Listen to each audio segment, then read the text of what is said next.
trio a vraiment bien fonctionné avec les caractères différents qu'on a. Ça a été très dur à certains moments, mais ça n'a pas été que ça. On nous voit aussi dans le film beaucoup rigoler. Donc on avait besoin de ça, on avait besoin de décompresser. Donc pour ça, je suis pas mal, j'arrive à faire rigoler pas mal de personnes. Mais c'est surtout qu'en fait, le premier dépassement, c'est par exemple, moi, quand je dis héritage, c'est que bon, moi, je suis né avec la carte syndicale dans l'assiette, c'est-à-dire que j'avais pas le choix. Mon père est CGT pur et dur, et donc j'ai travaillé toute ma vie à la Chapelle d'Arblay. Donc pour moi, c'est plus qu'un travail, c'est une histoire de famille.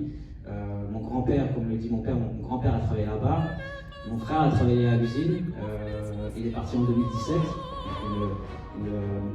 Une perte difficile pour la famille, mais on travaille ensemble. Donc en fait, en 2019, quand on annonce la fermeture, moi j'ai plein de souvenirs avec mon frère sur le lieu de travail. Donc en fait, on est engagé dans cette lutte et on ne pense même pas en fait.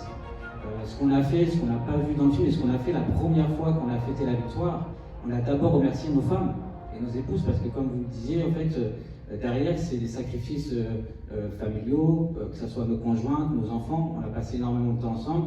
C'était au sacrifice de la famille, mais en fait, on ne s'en rend même pas compte. On est embarqué dans cette lutte et l'éducation qu'on a eue des conflits à la Chapelle d'Arblay, on avait hérité, on va dire, de ces postes. En fait, on a été nommé en avril 2019 et on a l'annonce en septembre. Donc, ça faisait 4 mois qu'on était à nos responsabilités en tant que délégué syndical et secrétaire de CSE. Et en fait, on a été embarqués en fait, dans cette lutte.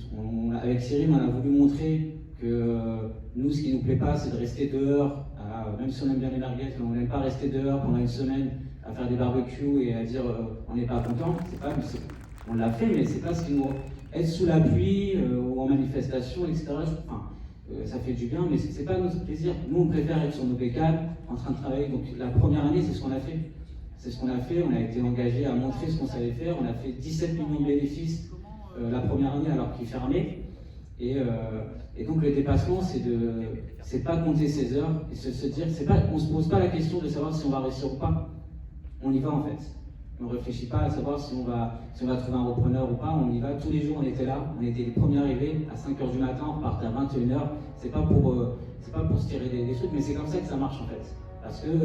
Parce qu'en fait, on était embarqués en fait, et on voulait pas être résigné à se dire que ils ferment et puis tant pis en fait, on part quand on n'a pas.